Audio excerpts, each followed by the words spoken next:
Bonjour à tous, bienvenue dans cette nouvelle vidéo du Cocon Urbain. Alors aujourd'hui j'ai envie de vous parler d'optimisme. Euh, Certaines personnes sont optimistes dès la naissance, d'autres le deviennent par la force des choses. Certains ont tendance à être plus pessimistes, mais en tout cas c'est pas quelque chose comment dire, dont on va pâtir toute sa vie. En fait, on peut mettre en action nos ressources intérieures pour, euh, pour devenir optimiste tout simplement. Euh, c'est une façon de voir la vie, c'est une façon de voir les choses, c'est un parti pris, tout simplement. Et pour être honnête et pour faire partie des gens qui sont plutôt optimistes dans la vie, c'est un vrai lâcher prise sur les événements, sur ce qu'on peut vivre en fait dans notre quotidien, pas forcément dans une période comme celle-ci qui est quand même extrême, mais c'est une façon de voir les choses. Alors, comment cultiver son optimisme? Et ben, ça commence par nos pensées et nos émotions. Donc, il ne s'agit pas de contrôler en permanence ce qu'on va penser ou ce qu'on va dire, mais ça commence déjà par avoir une vision positive de soi-même et de croire en soi. Ça va nous donner une force intérieure qui va nous permettre d'être déjà plus ancrés et plus à même de voir les choses de manière positive, tout simplement. Euh, c'est aussi le fait de s'accepter tel qu'on est, de ne pas chercher à ressembler à quelqu'un, de ne pas se comparer aux autres, vraiment de se prendre tel qu'on est, grand, petit, maigre, gros, voilà. Nous accepter dans ce qui fait qu'on est unique et ne pas chercher à le changer à tout prix. Après, il est aussi important de lâcher prise sur les choses qu'on ne peut pas maîtriser. Donc, actuellement, la situation qu'on vit, c'est quelque chose sur lequel on n'a aucun pouvoir. On ne pourra pas le changer. Donc, ça ne sert à rien d'alimenter comment dire, des émotions négatives et de se sentir mal en fait chaque jour qui passe parce qu'on aimerait changer les choses mais qu'on ne peut pas.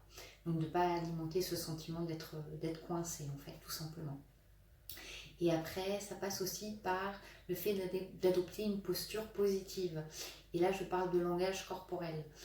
C'est clair que si on va être comme ça, qu'on tire la tête, qu'on n'est pas content, qu'on ne va pas alimenter ce côté positif et cet optimisme.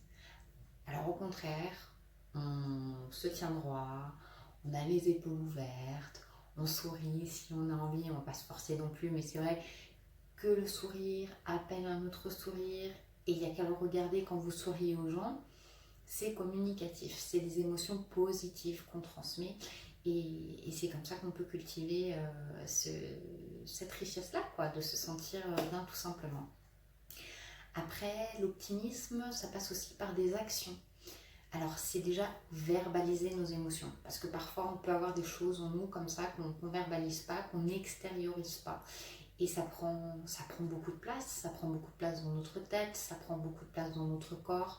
Et on se sent pas bien. Alors, de les coucher sur du papier, de les verbaliser, de les crier si on a envie, ça va nous permettre de se sentir mieux et de se sentir plus positif. Donc, de ne pas garder les choses pour soi. Et quand je dis ne pas garder les choses pour soi, ça ne veut pas forcément dire d'avoir quelqu'un à côté de soi qui va être notre poubelle émotionnelle. C'est pas ça l'enjeu. C'est vraiment d'extérioriser à sa façon. Il y a des gens qui vont pas forcément le verbaliser, qui vont l'extérioriser en faisant du sport, en dansant, mais vraiment de sortir ces émotions négatives. Après, ce qu'on peut faire aussi, surtout en ce moment, c'est de faire des petites listes tous les jours avec 3 choses positives. Il y a forcément 3 choses positives qui nous arrivent dans la journée. C'est 3 choses qu'on a apprécié faire. Une belle musique qu'on a entendue, le soleil ou un ciel bleu. Vraiment trouver des aspects positifs dans nos journées parce qu'il y en a en permanence. Après, on peut se nourrir de gens positifs, se nourrir de films positifs, de musique positive, vraiment, vraiment nourrir notre corps et notre esprit de jolies choses pour se faire du bien tout simplement et de se focaliser en fait sur des aspects qui nous animent, qui nous nourrissent de la bonne façon. Parce que je pense personnellement que ce qu'on prend, ce qu'on voit, ce qu'on lit, ce qu'on regarde, ça a un impact direct sur nous. Et il n'y a qu'à voir de se mettre devant la télé en permanence pour regarder l'actualité qui est forcément pas très heureuse. Ça peut avoir un impact très négatif sur nous. Et après, troisième chose, c'est de donner. Parce que c'est une chose de prendre, de se nourrir, de faire en sorte que personnellement, on alimente positivement notre mental. Mais ça marche aussi grâce à l'autre. C'est-à-dire partager, remercier, encourager les autres, les gens qu'on a face à soi. Parce que ça fait du bien de donner, de partager, d'avoir cette empathie-là et cette bienveillance-là. C'est se réjouir des réussites des autres. C'est croire au potentiel d'amélioration des autres, surtout en ce moment. Parce qu'on entend beaucoup d'élan de solidarité, mais on entend aussi des choses pas très glorieuses, comme des voisins qui ont des infirmières comme voisines et qui veulent les envoyer je sais pas où pour pas qu'ils infectent les autres gens. Enfin, voilà, se dire que dans les gens qui nous entourent, je parle pas du cercle forcément familial ou amical, les gens peuvent toujours s'améliorer, changer et s'améliorer, quoi, tout simplement. Donc il faut s'entraîner à voir le bon côté des choses et s'entraîner à voir le bon côté des autres. Parce que nous avons tous des bons côtés. On en a des mauvais, mais on en a aussi des bons. Voilà, alors c'est un peu en gros les petits conseils que je peux vous donner pour cultiver cet optimisme-là. Je crois que le plus important, c'est surtout de ne pas se comparer aux autres. Ça, c'est quelque chose qu'on a tendance à mettre un peu trop souvent dans nos vies. Et ça va nous rendre malheureux parce qu'on se dit on n'a pas ça, on n'a pas ci, les autres ils font ça, les autres ils font ci. Mais se regarder un petit peu soi-même et se rendre compte qu'on a quand même de très belles qualités et de très belles choses à offrir, à donner et qu'on est très bien tel qu'on est. Voilà. Et l'optimisme nous apprend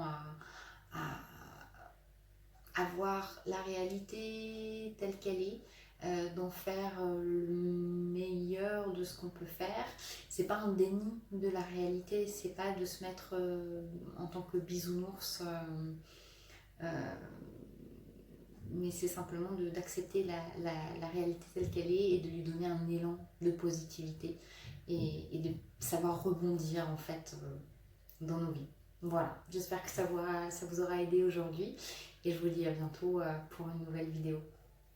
Au revoir.